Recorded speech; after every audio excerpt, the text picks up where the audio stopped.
Ačiū visoms šeimoms su vaikučiais, kad ir su mažiukais atvažiavo ir labai džiaugiamės, kad šiandien turim tokią galimybę, tokią gražią progą per Motinos dieną, labai simboliškai, išreikšti dėkingumą ir palaikymą Kauno krikščioniškiesiems gimdymo namams. Čia iš tikrųjų aš sužinojau, kad šiemet, čia buvo paskelbta, bet gal ne visi žinot, šiemet šiems namams sukanka 100 metų. Ir tai yra tie metai, toks jubiliejus, kurį reikėtų minėti, švęsti, džiaugtis, reikėtų, kad čia suvažiuotų visos Lietuvos aukščiausi vadovai, perkirptų juosteles ir sakytų, kad šitie gimdymo namai turi gyvuoti dar 100 ir 100 metų. Va taip turėtų būti. Taip. Tai dėl to mes, kaip piliečiai šios šalies, kaip šeimos, kurios čia dabar vis kalbam, ar ne, pačios svarbiausios Lietuvoje yra šeimos, šeimų metai, šeimos, vaikai.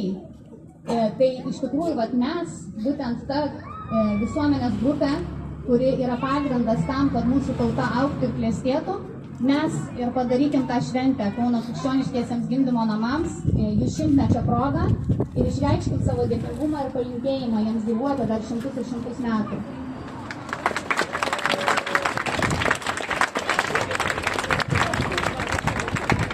Ir dabar aš papasakosiu techninės detalės, kaip mes padarysim mūsų akciją, tada dar duosiu truputėlį žodį Valdoniai, mano pagrindiniai kompanioniai. Čia mes esam susivienijusios mamos, kurios esam pagrindas, nuo ko viskas toliau prasidėjo. Ir tada duosim žodį Kauno krikščioniškų gimdymo namų įkūrėjui, kuris ir yra tas žmogus, dėl kurio ši visa idėja tapo kūnu.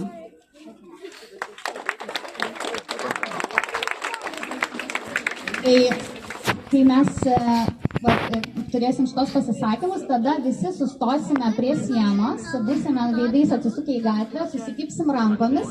Kadangi mūsų neįleido į teritoriją, mes galime būti tik viešoje erdvėje, tai mes apjuosime sieną nuo to stogelio iki ten, kur yra vartelių galas.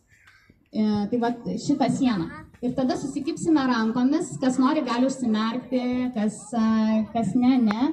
Ir tada pabandykim vis tiek įsivaizduoti, kad mes apjuosim rankomis visus Kauno krikščioniškosius gimdymo namus, nes nors mūsų neįleidžia į teritoriją, bet minčių niekas neuždraus.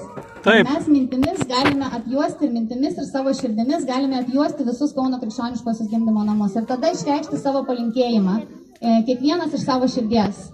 Ir tada, kai mes tą padarysim, pabūkim dar kelias minutės susikabinę, tiesiog, kad ir padaryti nuotraukų gražių, neatsikabinkim, nepabėkim. Ir tada po tų kelių minučių, tada, kai jau duosim ženklą, tada visi galėsim vėl dar čia taip pat susirinkti ir tiesiog pabendrauti, nes iš tikrųjų mes esam tie bendraminčiai, kurie tikrai turim apie ką ir pasikalbėti ir pasidalinti, tai kas gali dar tada po tos akcijos dar pasilikit, tiesiog pabendrauti ir muilo burbulų papūsti. Tai dabar perduodu žodį Valdoniai. Tai dar kartą sveiki, Jarūnė jau viską pasakėjai, aš gal tokį dvasinį impulsą, nežinau. Vakar vėlai vakare buvo Linas atėjęs, kur Linas gimdėm kartu vakar visą dieną ir šiąnakt truputėlį.